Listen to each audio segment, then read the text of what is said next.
We'll call the July meeting of the Environmental Commission to order. Roll call.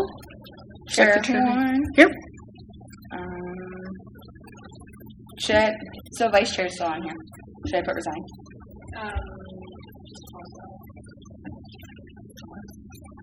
Secretary Gork here. Alderman Craig. Here. Commissioner Seraphin. Here. And then Commissioner Sharma. Good. Next we'll do the pledge. I pledge allegiance to the flag of the United States of America and to the republic for which it stands, one nation, under God, indivisible, with liberty and justice for all. Okay.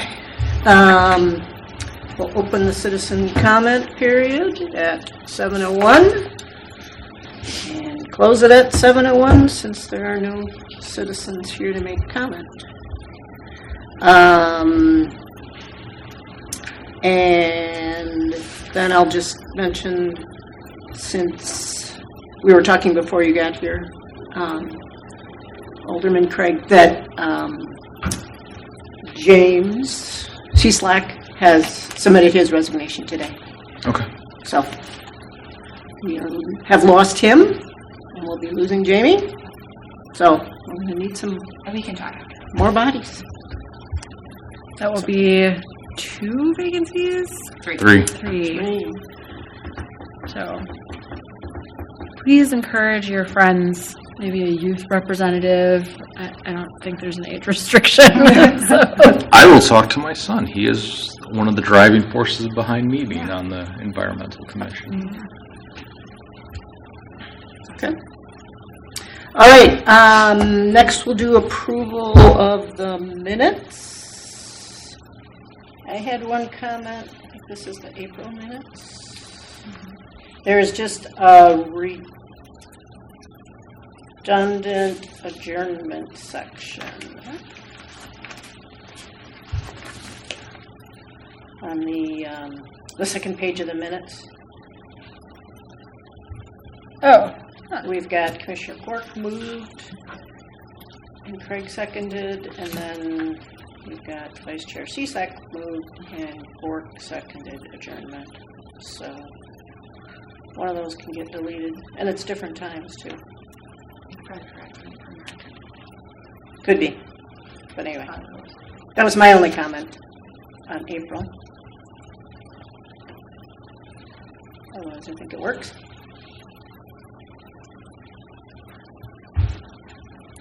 Is there a motion? So moved to accept the minutes with the changes as described. Okay. I second it. Okay. All in favor? Aye. Anyone opposed? Okay. April minutes are good. And then we've got the May 24th meeting minutes.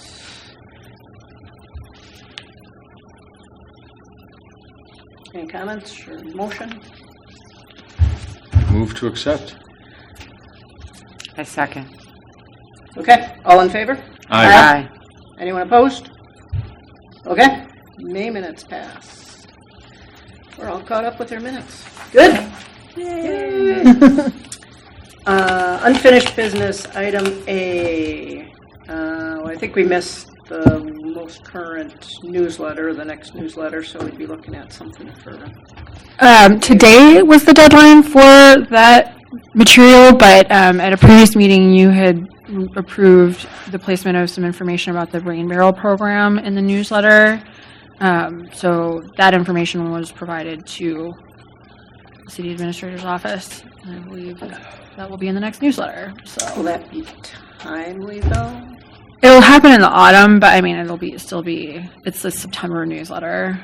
But it's about the MMSD program, right? I believe so, And yeah. I think they're kind of wrapping that up. I would have to take a look at. There was something that was directed to go in the newsletter that came from that consultant. So, Okay. Okay. Yeah. I'm not sure if it's still timely because I think they were. Last I talked to them, they had like 3 rain barrels left. They keep calling me. I think it's mine. I said no placement. I don't know where I put it. I was like, I don't know. Can I call you back? Where's your downspout? Well, we have 4 downspouts. So we wanted to use the one that was the most, like, logical and not in my front yard. So there's 2 back. Whichever one you're gonna be easiest to get to. Then, unless you're gonna set it up to. You realize, like, I don't know, like, even though it says I'm the main owner of my house, I do have some say. Anyway. Okay. Well, 'cause, like, if we ever get rid of it, like, then it's like, well, he has to fix that downspout, right? Like, I'm not fixing There's a plug There's that a- goes yeah. in it, Okay, good. so it's not really. I'll a call you big It's deal. literally just like a Hold on, 2-inch cut that you make, and then you can just close it again. I have 200 gallons of Rain Barrel now at my house, so You know all about it. yeah, and it's 1 2-inch section of my. Yeah. So we got a spot. As a phone. Yep. Then you can water all your plants, keep them happy. I don't have any contact, but that's okay. All right, so our next newsletter will be probably winter time frame, so It's we've got some time September. to think about Yeah. Oh yes. if we've got. I think we should go back to the salt one and recycle it. Personal opinion.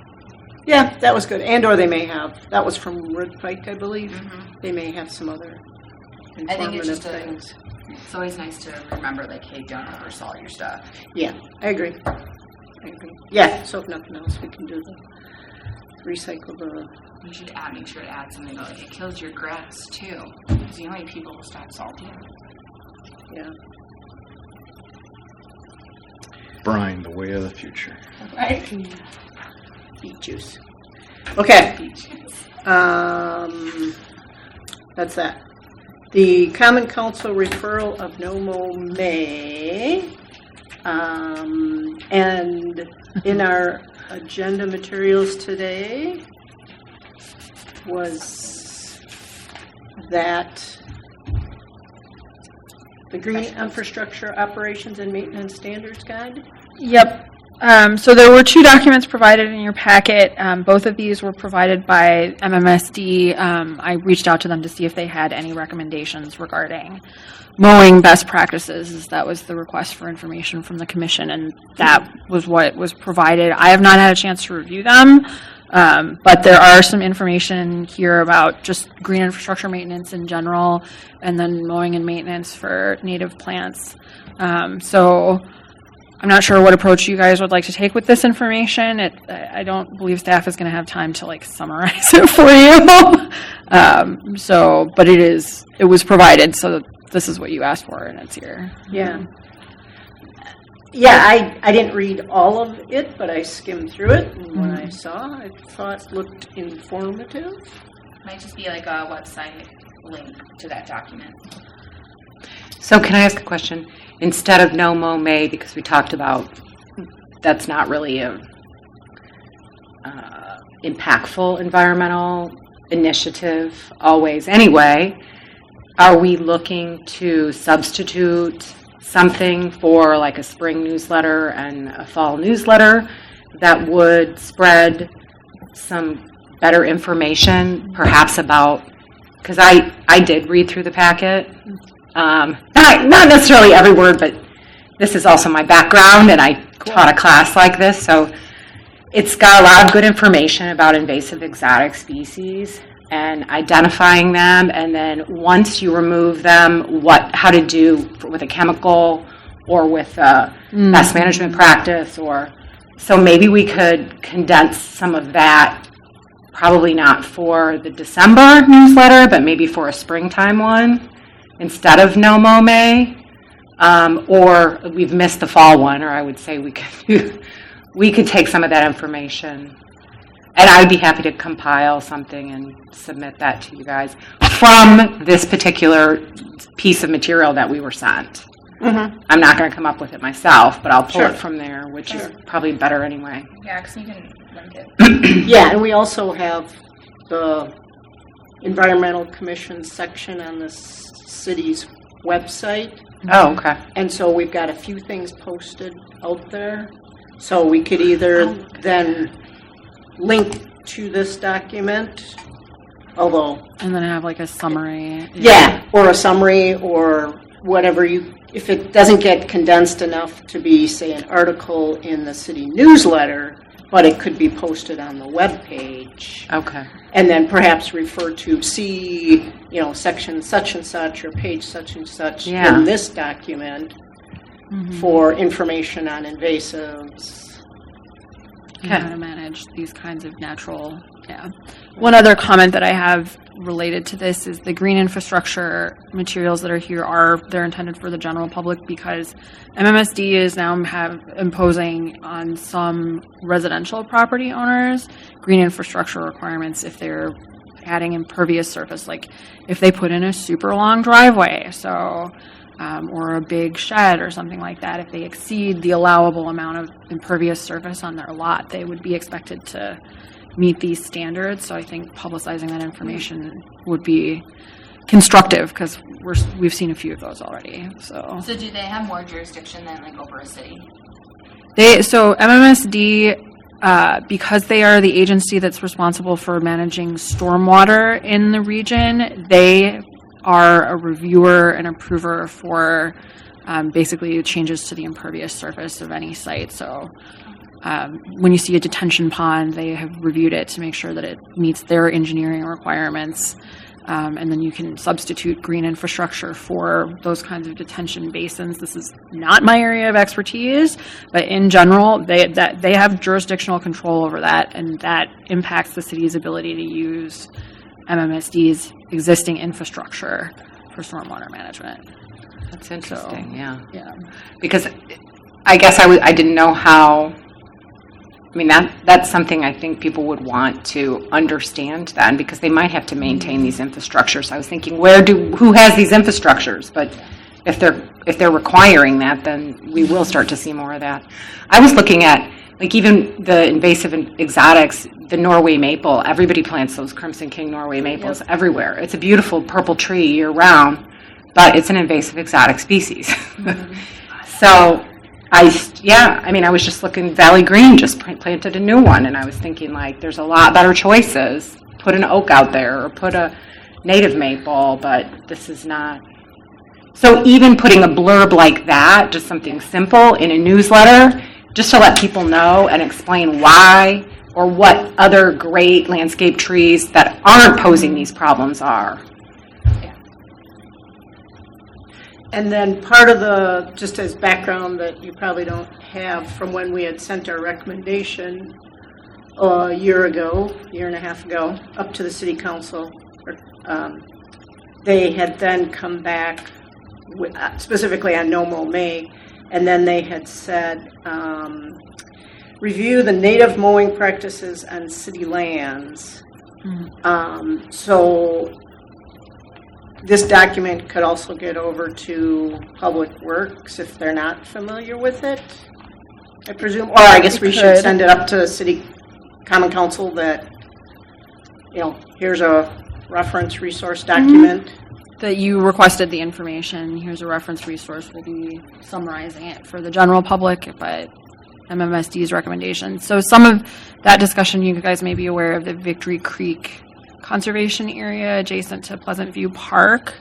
And that is it is intended to be a prairie. It is compromised with buckthorn and other invasive species. And the current maintenance practice for it is just mowing without particular attention to the seasonal nature of some of the plants, because there's times of year that if you mow it, you're going to destroy the seed bank, which, again, I'm not an expert in this, but that is why this information was requested. So, Victory, what's it called? Victory Creek. It's adjacent to Pleasant View Park. So when you're in Pleasant View Park, all of the land that is not of like turf grass to the east of it, until the path curves, is Victory Creek. Oh, it's right by the whatchamacallit. There's a baseball field right there in the park. Correct. Right off of 35th. We should go on a field trip. So it's a hidden to spot. show some of these areas that we want to try to, help manage better. Like, yeah. I can go try to find it. I know where Pleasant View Park is I now, can but unless show it's you. marked, yeah. If you take, I think it's Rexel to 35th, and you turn right on 35th, you'll hit it. There's like a park right there. There's like houses, and there's a park. I know where the park Yeah. is. I know because I've played And then pickleball on those pickleball Oh, courts. okay. So then when you park right there, there's like a small waterway, and you'll see trees and brush right there. It's that. That's it. Okay. Because that's the only creek that's in that general. Okay. And then I think it goes underground. So if you go as a group, we will have to notice that as a meeting, and I would ask the question, do you Just a want suggestion, and if it's not, you know, but the helpful. follow-up suggestion that I have is that the Parks Commission takes a tour of parks Mhm. every year. We should play pickleball together, by the way. And if you wanted to It's tag on. along for that, It's on. Seriously. I played once. We can do a. if you all do it together, you have to notice it as a meeting. I'm not on the Set it up. There's only two of them. Gosh. We want to talk about the environmental space and pickleball. Mm-hmm. That's where I got my nice tan from. I love pickleball. I think my kids play it. So this parcel and this parcel are Pleasant View Park. They're owned by the city of Franklin, and they are designated as parklands. This area to the east is Victory Creek. I think it includes, yeah. So, nope. I'm just checking the extent. So this parcel is a privately owned lot. I believe it's currently being farmed, but all of this is considered the Victory Creek Conservation Area. And the ownership kind of flips between the city of Franklin and MMSD because there are some conservation lands here that MMSD chose to retain due to the presence of floodplain. So, yeah. So yeah, because there's, this is part of the, And they mow it. Why don't they burn it? I don't believe a burn permit has ever occurred in Franklin. That's a question that the commission could explore, but currently there are no management practices for this property. And it's mostly because it looked like it was farmed at one time. Yeah, it's being maintained by DPW on basically on just like a standard schedule of taking care of it, but it doesn't align with what would be best practices for mowing for a native. Yeah, it looks like it would be a good site for a burn. It also looks like a good size. It's got a great border of a, you know, it's got some natural fire breaks already, but it doesn't look like it would be difficult to do a fire break and then burn the middle of it. That'd be much better. Don't we have a rule against burning We need to get a permit, and there's from the DNR, right? And the DNR like says no to Milwaukee County or something. That's what I thought. No, I mean, there have been many burns in the urban ecology areas, Yeah. so You just have to be willing to do it. they're expensive. I mean, The amount of people, personnel, probably that would be.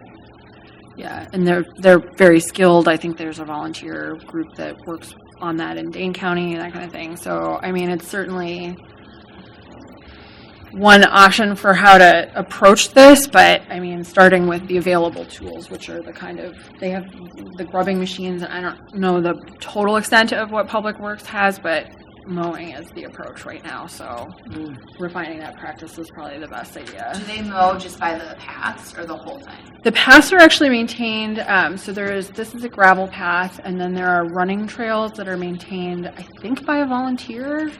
They're not running trails, they're mountain trails. Well, supposedly the cross-country team practices Oh, you here. use them as well. Okay. Yeah. I mean, even a gravel path, depending on how wide that be, can be a fire break. So that would eliminate having to grub if you have natural fire breaks, and then you know, start from one end. And, yeah. So that's what it looks like. There's quite a few. Because fire's not going to jump over that path. It's a concrete path. So this might be a. She thing- said it's gravel, Well, but the in any white case, gravel, but either then the way. green parts are just like a running grassy. Right, yeah, this is gravel, Mm-hmm. and this, I think, is engineered so that the fire department can get in over here. Is that homes on the bottom part? They're on the other side. This is floodplain. And that's floodplain. Is there water in there? Yeah, it's part of the Root River. Yeah, so that's a natural fire break. So it looks like you could Yeah, it is not the Root River itself, but it's a tributary or what I'm. Yeah. Cinders could fly and cause fire though, right? Well, that's why you burn when the conditions are right. You know, your wind speeds have to be below, your humidity has to be at a certain level, and you have to, I mean, there's always a risk with fire, but you can mitigate that pretty significantly. And that's why you need the trained people to do a prescribed burn, and to do it at the right time of day and the right temperature and humidity. And then your risk, especially with the grassland fire, which most of that looks, I mean, grass will just go, it'll go quick. It doesn't linger. It doesn't usually send a lot of material in the air. Okay. You know, but yeah, it's fire, so you have to know Right. what you're doing. But yeah, I think it's pretty. Interesting topic for, And I think that's why fire gets shut down a lot too, because people think, oh, there's homes there. What if a home burned down? And I mean, obviously that is something that you always want to consider and think of, but you know, the likelihood of that, if it's done correctly and correct wind speeds, also the direction of the winds and the temperature. And if it's not what it's supposed to be, you have to call it and reschedule it, you know, but,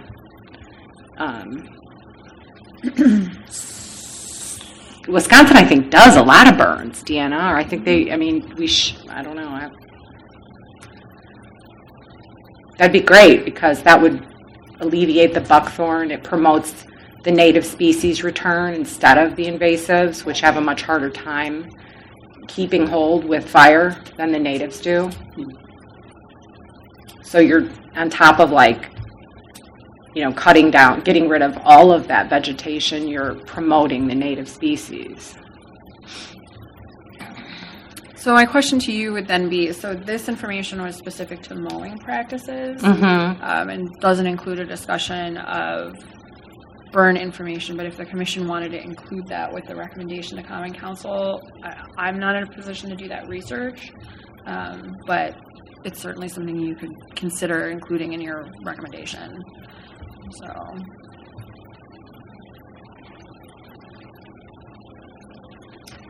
I don't know if I mentioned, but my suggestion would be to bring Tom in because he is our forester and to probably have the connections for burn and know that information. And then to also maybe find something from the DNR on burning down some bushes. And then bring it back next time to see if it's something that can happen probably in the spring, or you could do it in the fall, like late fall, I think, before you get your first frost. I think it would be best because once you get the frost, everything is really wet. Usually early spring That's what I is a thought. great time to burn because It's all dead. you have that extra layer of winter protection with the dead vegetation, and then before it rejuvenates in the spring, you get rid of all that extra dead biomass and it starts over. I mean, I think this is a good time to ask about burn. Look at what's happening. We're breathing terrible air because there's so many fires in Canada because people stop burning, or we keep stopping fires, but fire is a natural cycle. It's a natural thing, and it was in our prairies as well as our forests. So it could also be a really good educational thing. You know. Another resource, if someone wants to do this, is the Urban Ecology Center has done one in the Menominee Valley, which is close to where I live, and they have done one in the Riverside Park. I believe there's been one other one, but I can't remember, and those were all relatively recently. So, because the Menominee Valley Park expansion that they did, they seeded it out with native plants, and their maintenance program includes a burn. So I know they would have resources for that. I don't know a lot about the program, but. So can we ask for Tom to attend the next meeting for I'm writing this? Okay. So you make the request to Tom, or? Yep, I'll check in with him. I'll share the materials as well and see if he has any thoughts. And then, yeah. Okay, so we'll keep that on and hopefully get a recommendation out at next meeting.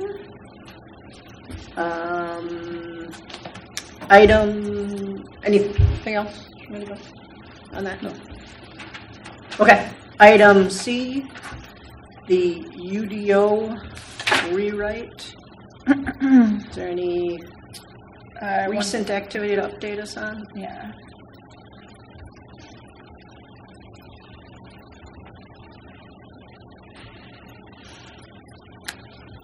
So, yes and no, in as much as you recall that this commission reviewed a draft Chapter 7, the Natural Resource Standards, in May, I believe. It was then scheduled for a plan commission meeting that unfortunately we weren't able to review the material for at that meeting due to a bunch of items on the agenda. The meeting went long. And so it has been rescheduled for the upcoming Plan Commission meeting. So if the commission is interested in seeing how that's progressed, that is the next meeting of the task force. So if Commissioner Sharma could be there, that'd be great. And Date on that? yes, it is I'm sorry, August. the 3rd. It's next Thursday. So at 6:30 p.m. here in council chambers. So And will our recommendations have made their news? yes, they should have been incorporated into the draft by that time. I mean, they already have been. Basically, they didn't get a chance to do the presentation at the previous meeting. So, yeah, August 3rd. At that point, I believe we only have a few more items to review, definitions and a couple of other things to resolve the initial drafting process. And then there are some questions that the task force will be working through as they go back and then look at a revised overall draft. So we have basically at this point, we've produced initial drafts of each chapter and are looking at what does it all look like together. So that'll be what happens after that, and then moving on to the adoption process. So, yeah, the natural resource section is the next plan commission meeting. I don't have updated materials for you at this time, but it'll be in that packet, which is available on the city website as well. So, and you will receive one as a task force member. So, yeah.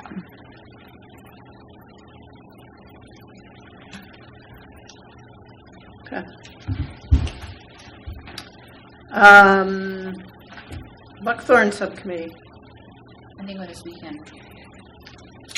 I'm getting rid of this one. Since the subcommittee will no longer be with us. Yeah.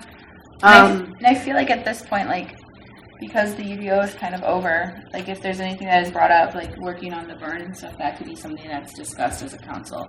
Like, at a quick meeting, unless there's some sort of environmental, whatever, which I'm sure there's a big one coming up soon, but, you know. Yeah, or I suppose this MMSD document, I didn't see exactly what that said on Buckthorn. Yeah. But we had talked about providing more educational materials for the general public. Yeah. So maybe, I don't know if we can refer to this, maybe. It was listed as obviously one of the invasive exotics, and it did give a physical as well as a chemical control, like it did for all of them, which was kind of nice. And then it shows photos to identify. Buckthorn, which like right now is full of green seed pods everywhere. So the more you can cut before it, the better, I guess. I don't know. I feel that way, and sometimes I turn around and look at the 75 other ones that I haven't got to yet and wonder if it really does matter. But it did have, it talks about using full-strength glyphosate as a stump treatment or blah, blah, blah. So it did have a nice little blurb in there that could be put in a newsletter if there is. I mean, I know you said today, I don't know how much control you have over that if you're The stump interested. treatment will be really good because that's what a lot of people ask. They're like, no, I know we can cut it down, but then what do we do? It Yeah. grows back. And so we've always been talking about, well, what is there? So I think There's that's 2 just- chemicals in there that they list, and one is glyphosate, which is the brand name Roundup, which Yeah. everybody knows. And then the other is it's the one I bought. I think it's Timberline or something is the brand name but you can get it at Home Depot or Lowe's and it talks about you can paint it on there, on the stump right after you cut it, or if you're going to do a spray, for smaller plants. But this time of year, cutting the large trees that are mature and stump treating them. Do you have the packet? You printed it? Very tiny, but I was going to say, could we get it in the newsletter still? if you are able to get it to me by the end of the week, I will check. I could get it to you tomorrow. Okay, because if it's tomorrow, Because then it's done. I'll- I would just pull exactly what they said. Yeah, because the end. the commission has previously put information about Buckthorn in the newsletter, and there was the survey that you distributed. But I'm trying to find what was previously in the newsletter, and I think this was one of the items, but I don't remember beyond that. So Yeah, it's in here. Salt your margaritas. That's the one. Yep. That's a good one. Yep. And it's been, yeah. It'll Here be it is, 3 right years here. since we It's changed January. It's nice. It gives range, habitat, identifying it, similar species. I don't know how much space they would have, and then control, mechanical. Yeah. So should I submit that I think that would be to good. her? 'cause Just the that's- mechanical and physical. Yeah. Whenever we would have something like, we'd always have people say, yeah, it's such a pain, but like, they don't know necessarily. They know they can cut it down. Cut stump treatment with glyphosate in late fall is very effective. See, that'd be Cut the stump, the basal bark, spray, or hand so tiny, hand wicking treatment around the stem with trichophor in late fall through the winter to reduce an environmental impact of chemical application. So that is actually really timely, and it's a pretty short little blurb. I'll get it to you tomorrow. Thank you. Thank you. Yeah. Thanks. All right. Let's take that off. Okay. New business. I don't know if Jim provided anything. We were talking about autumn hazardous waste drop-off event. I did not receive additional materials related to this, but I did speak with the Department of Public Works about it. So currently there is a drop-off location on 13th Street, so this is the closest location, and this is where DPW recommends sending those materials. Public Works was not interested in being open on Saturday.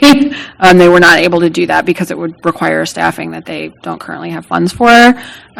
So they did not want to have like a special event, but it appears that MMSD will collaborate with any appropriate partner. So the city of Wauwatosa is having one at City Hall.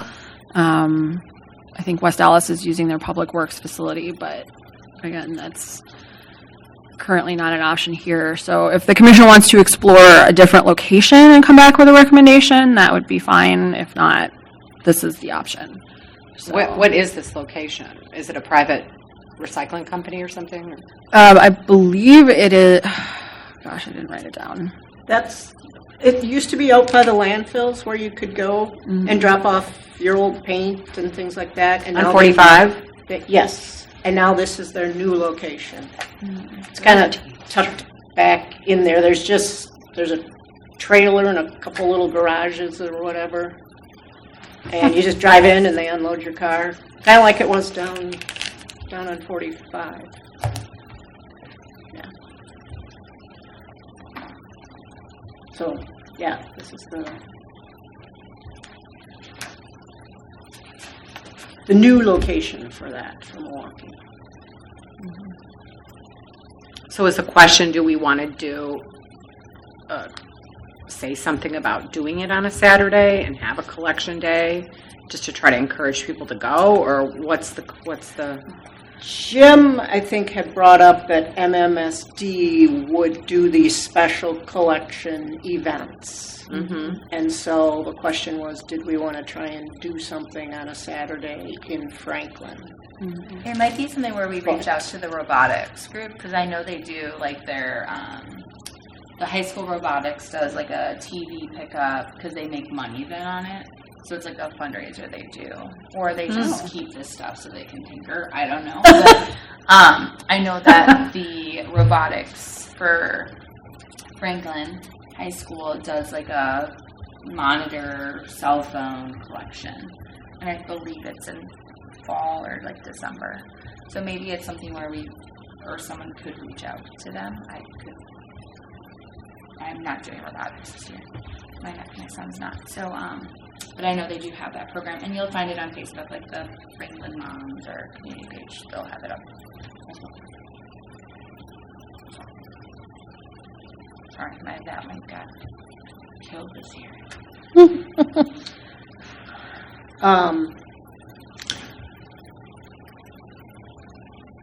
Yeah, so if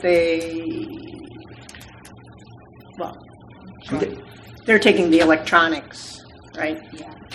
That you a lot of times have to pay, or some places you can drop them off. I don't know why they do it. I just know they have it. Yeah, well, perhaps if they can upcycle or whatever, or then if they've got a means of disposing, hopefully.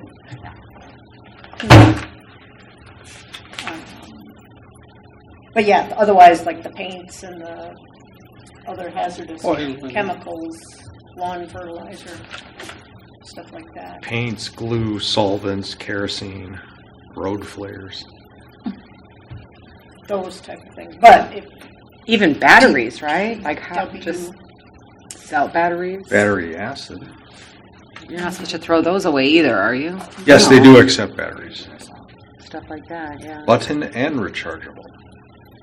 But the regular alkaline, apparently, we're just supposed to toss in our garbage. Are you? Car batteries, they do not accept. Car batteries, you can take to AutoZone and they'll give you $10 for it. Yeah, A gift card Yeah. for a core charge. You can always get a core charge. Starts to unpack. I just turned in 5 batteries one day and 5 batteries a week later and have a $100 gift card from the AutoZone. Because the place I bought had an old building on it, and this guy had all kinds of crap in there. Amongst it was a bunch of old batteries, and I thought the same thing. What do? I know I can't throw them away. Yeah. And then, Batteries Plus also takes those in as well. well, the place that I get my car tires put on said, oh, just drop them off, we'll take them. But then I found out AutoZone would give me $10 a piece, so I was like, hey. Right. Just as a point of reference, MMSD is doing 2 events in the fall for special drop-off locations. As Marion mentioned, TOSA is on Saturday, September 16th at their City Hall. And then October 14th, they are also doing a drop-off at the Milwaukee DPW parking lot. So I don't know where. That's in Walters. It says Milwaukee. DPW parking lot. Oh, that's the county. Never mind. It's probably the facility in the valley. North 35th. Which I guess we could publicize those. Because I don't know if there's capacity for them, like to. Oh, September 24th. What's the Walters one?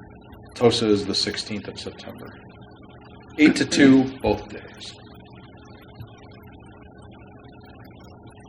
Of course, if you can make it there on a Saturday, you can probably make it to this place on a Saturday.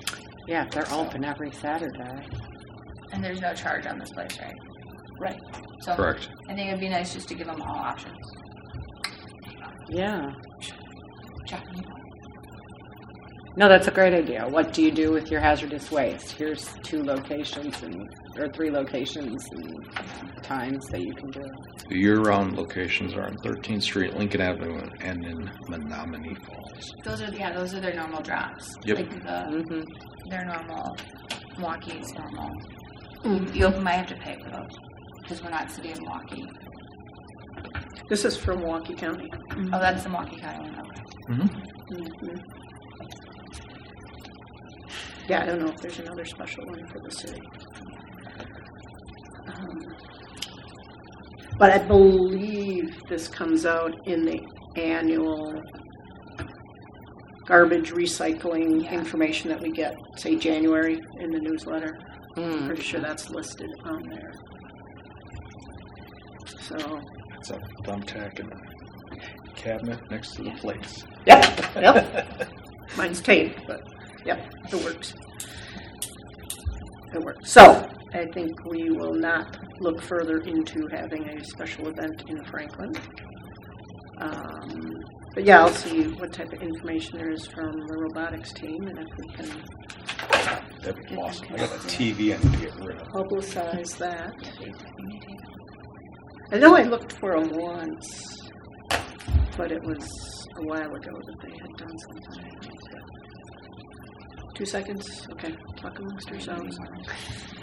You guys can go. If the next thing is scheduled, the next thing. That's Don't right. forget the women's soccer tournament. That's right. Yeah, we have 20 minutes for that. Most of the games are like 4 a.m. I'm not, no judgment here. What's that? Women's World Cup. Oh, It's tonight.